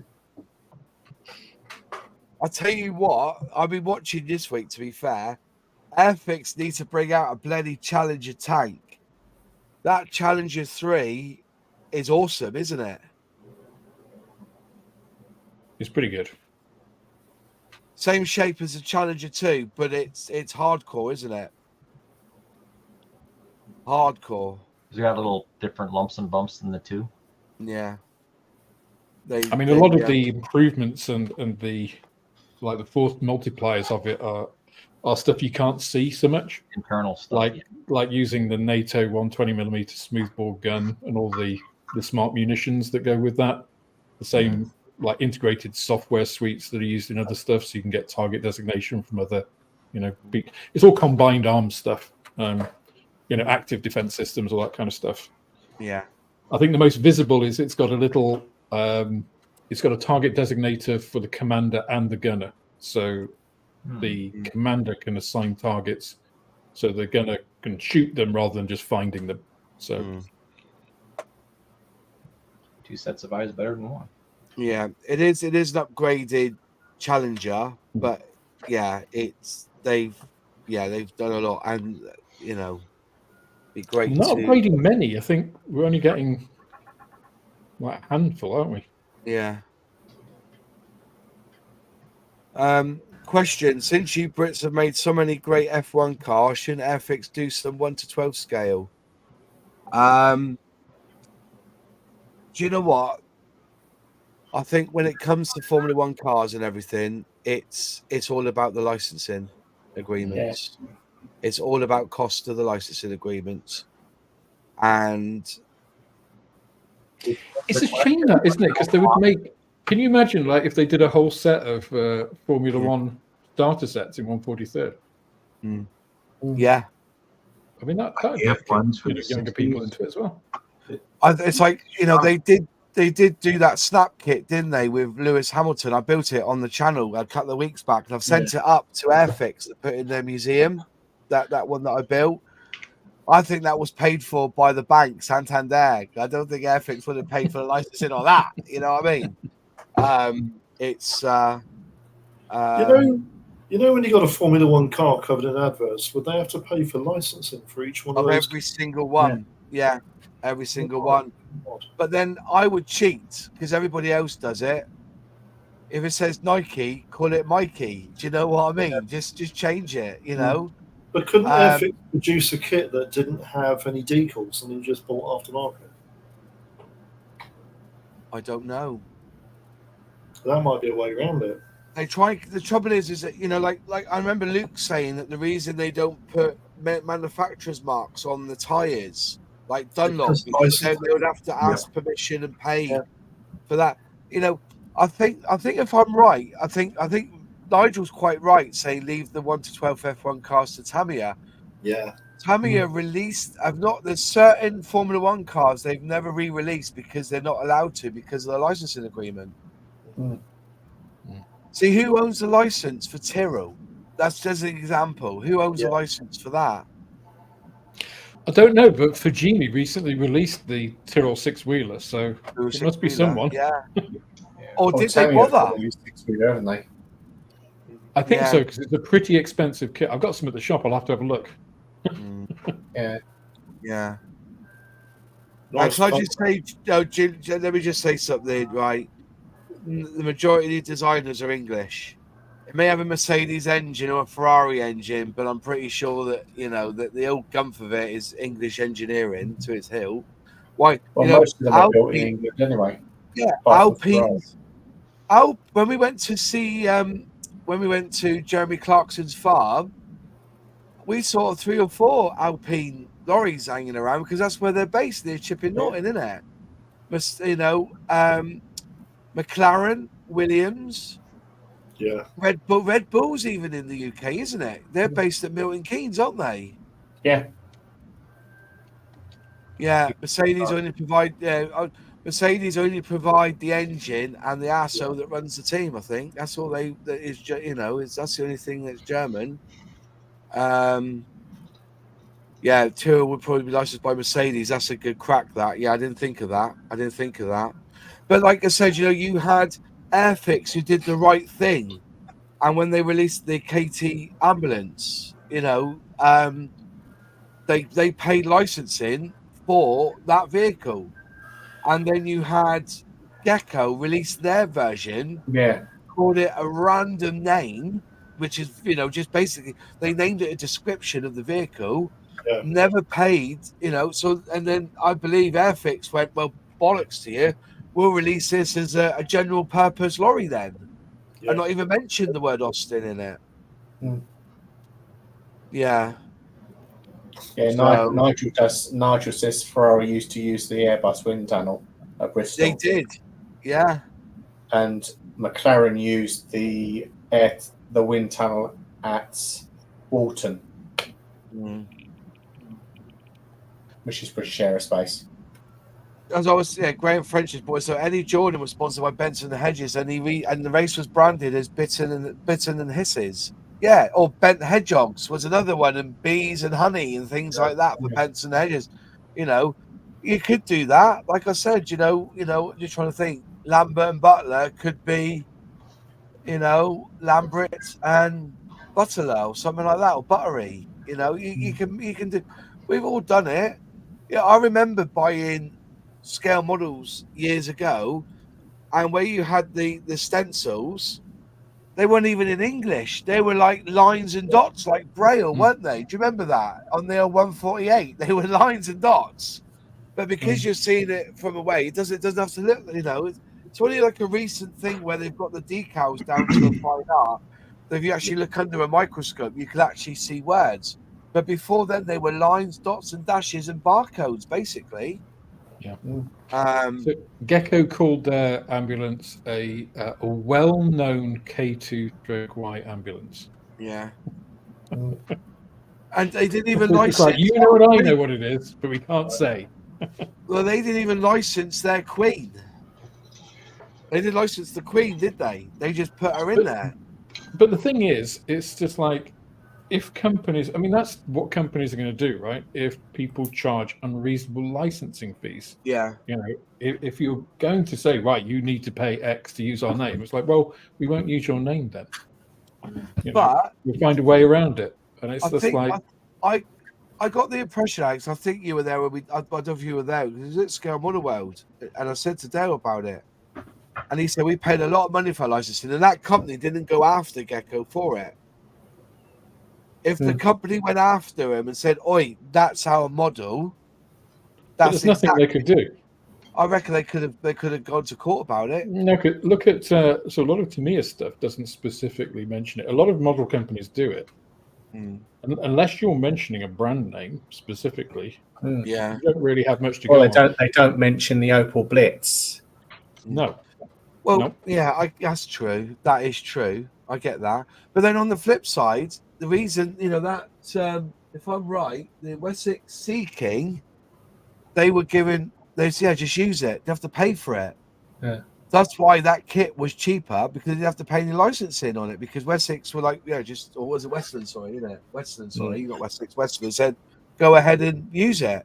And that's why they want to kind of where it came from in the beginning, right? And because companies were happy to have, well-known brands make things that gave, them some advertising. Yeah. Whereas now it's very much, you have marketing departments who are just like, how can we make money out of this? So yeah, I think it's down to greed, essentially. Yeah. There's a million kits out there with a 1/4 ton utility vehicle, also known as Willie's Jeep. Don't build that 172nd one. How the hell Airfix put that as a starter set? I'll never know. That Willie's Jeep, crumbs. That Willie's Jeep, man. Honestly, it's tiny. It was one of the first Jeeps on the market, though, wasn't it? Yeah. So they didn't really have any competition. They could build what they want. Yeah. Yeah, Tamiya called their 148 K2 a 2-ton British ambulance. Yeah. But if I was Austin, you could in theory put in a claim and say, that's our rights. That image is our rights. You could, I'm sure they could be doing that, but they wouldn't bring out a Tesla Model E, would they? Because they know that Elon Musk would probably tear them. I don't know, because there's been quite a lot of cases like this brought about, not in modelling, but if you think about the Marks and Spencer Waitrose and Aldi's Caterpillar cakes, and all of that, and they can't do anything about it. So that's been through several rounds of court, and basically Aldi and Lidl won the fact that they can do basically copycat stuff. If they're not calling it, they even made a advert out of it, didn't they? They did, yeah. But on the other side, when Asda or whatever it was brought out the puffin, which was basically like the penguin, McVitie's went after them and they ripped them a new ass, so they couldn't, because the packaging was similar, everything. The only thing they kept is the name Puffin. They've had to rebrand it completely because it was so similar to Penguin, and they lost that court battle. McVitie's blew up on Asda and made them change it. The only thing they could keep was the name Puffin, because it was, but all the branding, all the reds, everything had to be changed. It's now like, if you look at Puffins now to what they were, they don't even have the jokes on the back. Where Penguins have a joke, they had to remove the joke from the back of a Puffin. So if you look at the model, and that's the thing, right?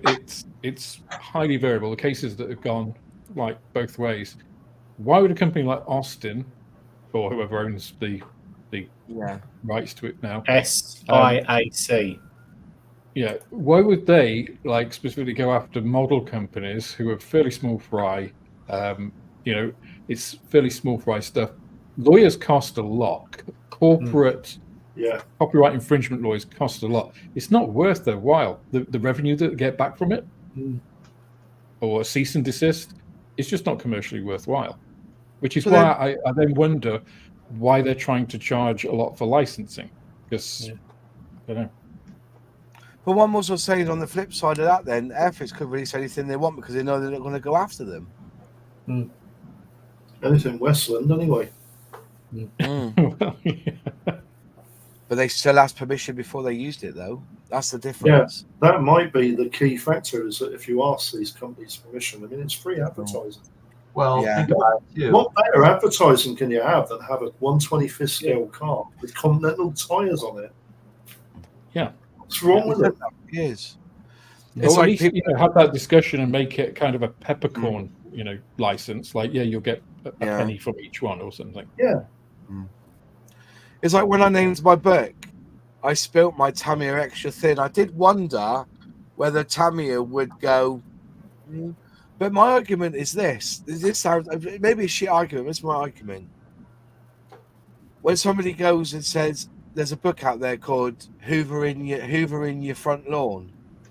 Yeah. In theory, Hoover is a brand name, isn't it? Yeah. And you say, so to me, I'll put some Tamiya on it. It's no different to that, if you know what I mean. So if they did come to me and say, look, you have to change your title, I'll just call it I Spilt My Extra Thin. I'll just hit the word Tamiya. But the reason I called it that was that in theory, if you type in Tamiya Extra Thin on Amazon, it does come up, because I've checked it. It does come up with the glues. So you think, oh, Tamiya Extra Thin, there's a book about it. Oh, I'll buy that. You know what I mean? That's the idea. But I did wonder. And, you know, I to be honest with you, yeah, it's difficult because when you talk about scale modeling, the first thing they say, oh, you build Airfix, do you? Well, no, I build Tamiya, I build Revell, but yeah, I do, you know. But could I use the Airfix brand on any, you know?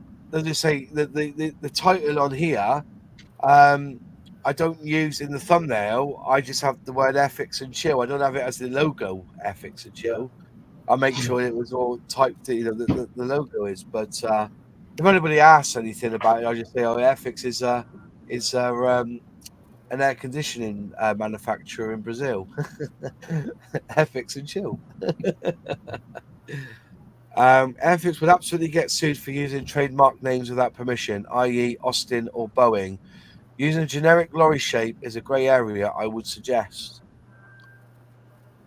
But also, that's the thing. you know, it's the use of trademark names. Yeah. Whereas, you know, make a Boeing, don't call it a Boeing. It's a, you know, 322. The problem is the Americans have trademarked the names. Yeah.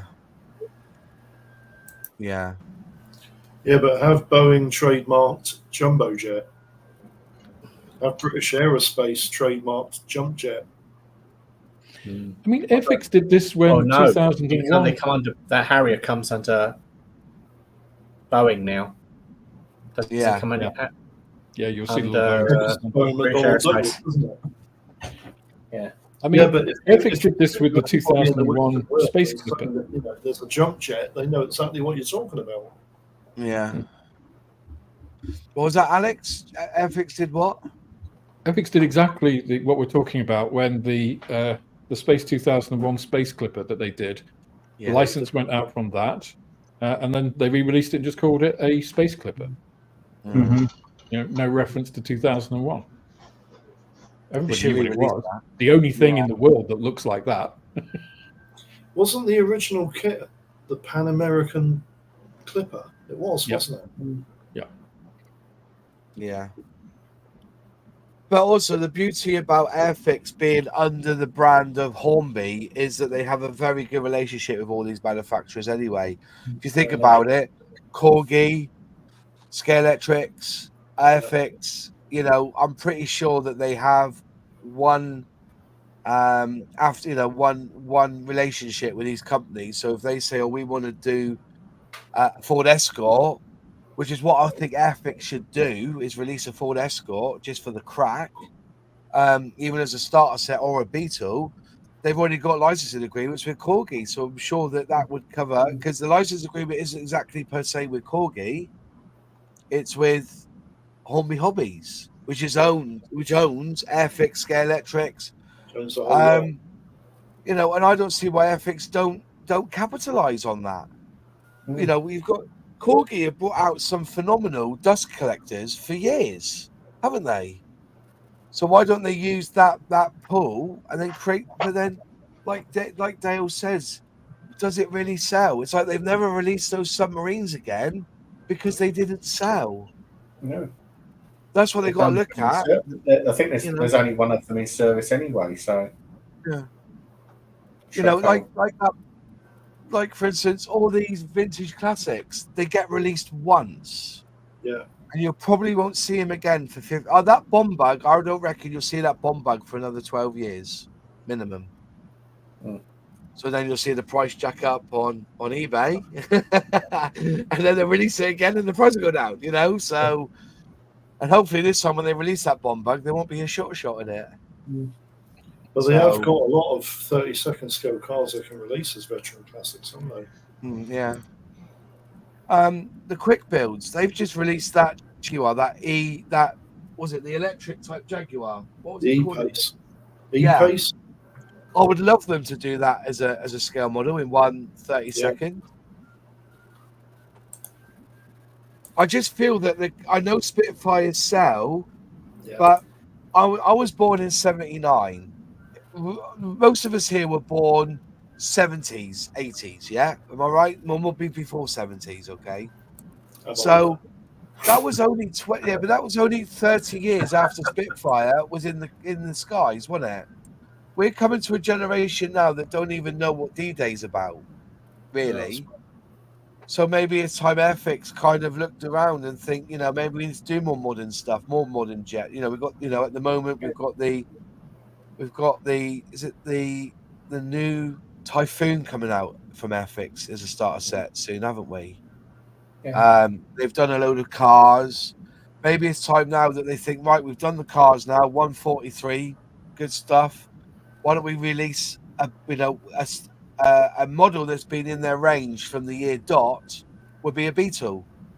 Let's get a Beetle out. I know Revell got one and stuff, but it wouldn't stop anybody building an Airfix one. Some people don't want to build a Revell one. They may want to build Not being funny, a Ford Fiesta. Ford Fiesta. They did a Ford Fiesta, didn't they? No, it was Hella did the Ford Fiesta. Airfix did it because I had the kit.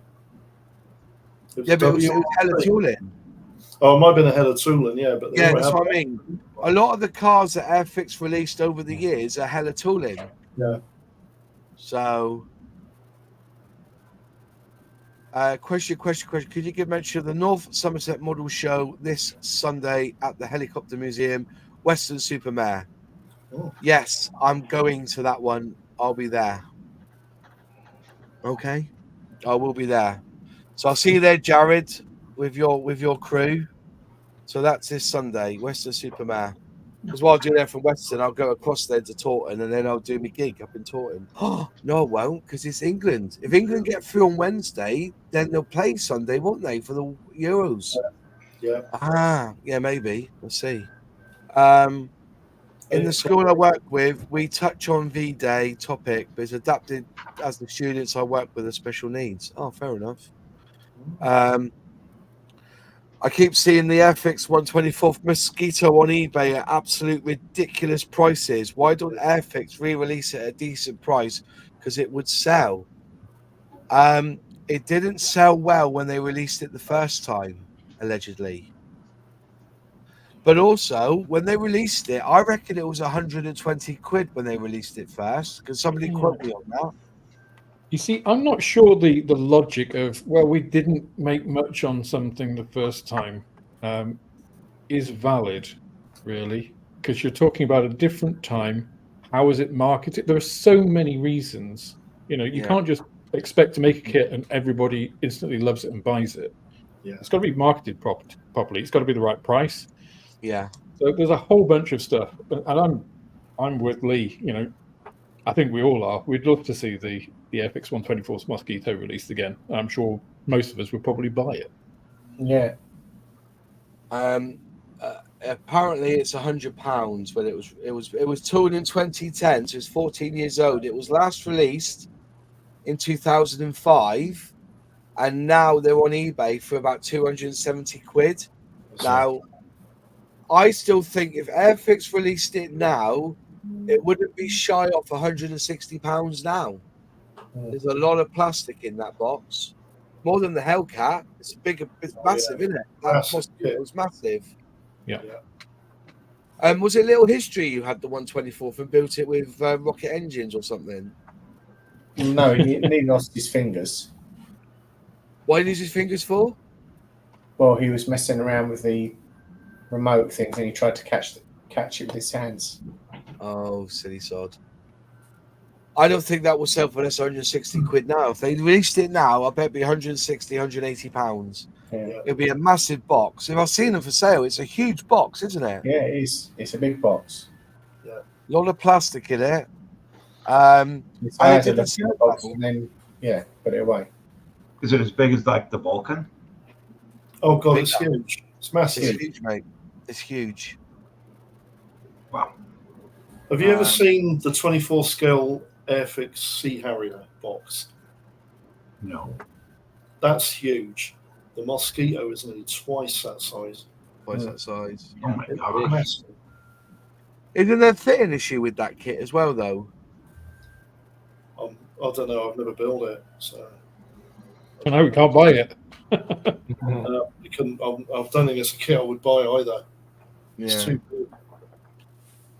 Well, you've got to sand all the rivets off it. Fill all the rivets on it. Do you?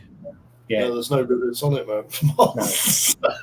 It's made of wood. No, it was. It's wood, wasn't it? It was wood. It's made of wood. Yeah. Sorry, I'm looking at it now. Yeah, 1, 2, 3, 4, 5, 6, 7, 8, 9, 10, 11, 12, 13, 14, 15, 16, 17, 18, 18 sprues in that kit. Yeah. And the fuselage is 2 pieces. Yeah. Imagine that. It's a 1 meter wingspan. Counting rivets there for a second, Moss. What's that? Sorry? That you were counting rivets there for a second. No, I was counting the I was counting the sprues on it. They put rivets on it, did they? No, because we've got a wires cross. They're talking about. He was talking. John was talking about the Sea Harrier. Oh, sorry. I was going to say. Sorry, my Oh apologies. yeah, You totally lost me there. I was more interested in how many. I was trying to count the sprues on it. But if the you Sea think Harrier kit. The Sea Harrier kit was based on the old Airfix Harrier, which was Right. with rivets on it, and they were too big. But the wing on that Mosquito, the wing, apparently, if it's a meter long, the one sprue is just on the wing. So you got the bottom, and then you got the 2 bits on the top. Yeah. That's how they kit that mind, isn't it? So I reckon it'll be about 160, 180 quid if they re-released it. Easily. Yeah. Hope it doesn't get built in India. That's one kit that they need to build in the Like the Spitfire. in Poland. Yeah. In Poland. Oh. I don't know. I reckon. Where's the tooling though? That's the question. If it was released in 2005, I reckon the tooling's still in India then. Probably. I mean, So- they have re-released all of the 24 scale kits, haven't they? Over the years. Well, they haven't released the Hellcat, have they? They only did that once, didn't they? Yeah, but that's not really a vintage classic, is it? No. Wouldn't. I mean, how long was it re-released? How long was it released before? 4 or 5 years ago? Yeah. But yeah, they go for the cycles, don't they? 124. Yeah. Because when was the Spitfire released? 2022. 22. Which That's one? 2 years. The Spitfire 1A was released in 1972, wasn't it? Did we work out, Alex, that Airfix released the 24 scale kit once every 7 years? Did we work it out that way or something? I think that's what you worked out Yeah. from you. So it should be But due. then from the Hellcat to the Spitfire was only 5 years, wasn't it? Because the Hellcat was released in 2019, just before COVID, wasn't it? That's only 3 years. Yeah. We did the maths, didn't we? We went on to Scalemates and we said 1/24 Airfix new releases, and it came up with the ones. I think Typhoon came out in about 2015, didn't it? Which did, sorry, the Hellcat. Typhoon. Typhoon. But they re-released that as the car door, didn't? No, was it 2? Was it one with the car door? Two versions. Yeah, the bubble canopy Yeah. and the car door version. One was released about a year after the other, wasn't it? Yeah. But the Mozzie is lovely, but all blue tack plastic and the vinyl tires were awful. You see, that is, again, looking for reasons why something didn't sell. Yeah. If it's got if people do reviews of it and it's got horrible tires and stuff, and that will put people off, especially if it's a big expensive kit. Re-releasing it without those issues in nice plastic without vinyl tires, you know, there are a whole bunch of things you got to look at. On the flip side, that would be a reason not to release it, because it would take a lot of resource to properly market, maybe fix some of those things. So the Fokker Wolf was released in 1980 as a new tool. So the Hellcat was 2019. The Hurricane was 1973.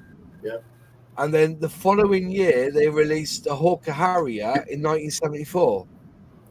But if we did the averages, the Typhoon Mark 1B was 2014. See, the Stuka and the BF 109 and the Mustang was over the space of 1973 to 75.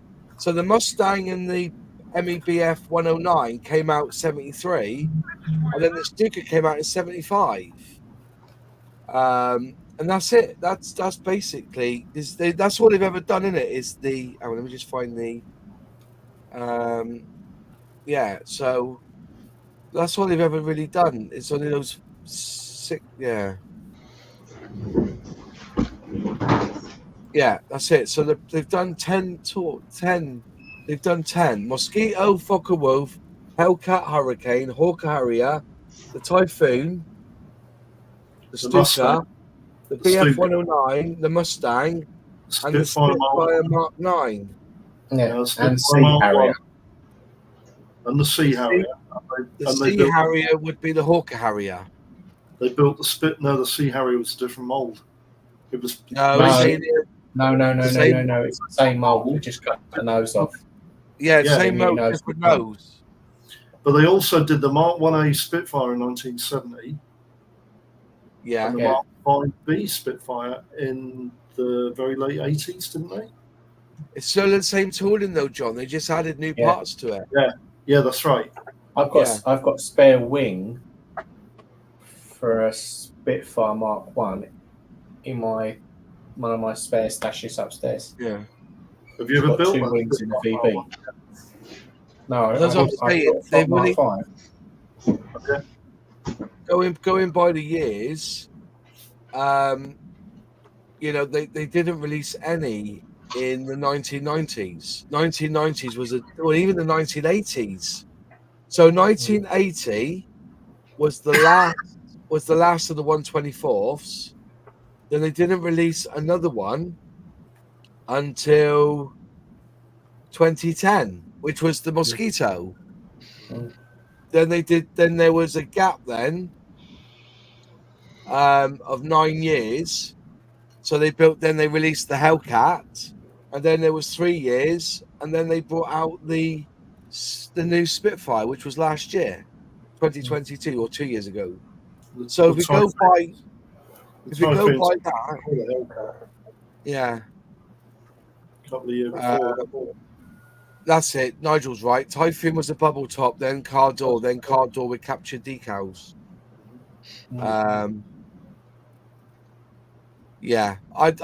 Will they bring out again? I don't know. It'll be interesting. It will be interesting if they do. But then again, they should build a modern jet in 2044. Yeah. I'm going to stick my Mozzie on eBay ASAP then. But to be fair, mate, the ones I've seen on eBay for $250 in that, they've not sold. They don't sell. Nigel sold one for £200. I think he was saying he sold one for good money. But yeah, I didn't. There's All I'm saying is, when it comes to that, that's it. The only other thing they released in 1/24th scale was the James Bond auto gyro. That's right. That's the other thing. Yeah. So, yeah, depends. Anyways, it's 10 o'clock, folks. Look at that. Time flies when we're having fun. Gosh. Thank you all for joining us. I'll be there if it's this Sunday. I'll be there this Sunday in Weston-super-Mare. So if you want to pop down and see the folks there at the North Somerset Model Show, I'll be there. filming and doing all sorts with them. I'll be with the ISCA scale model Clang. But yeah, if anyone else wants to visit up there, have a coffee and stuff, come and see me. I'll be there. How about you, Nigel? You fancy coming down to that? Anyway, thanks everyone for joining us in the chat. To the panel, James, John, Alec, Jim, and Alex, thanks for joining us tonight. We'll be back next week with another good topic, I guess. We'll think of something. And have a fantastic rest of your week in this bad weather. Speak to you soon, and see you. Bye. See you guys. Bye-bye.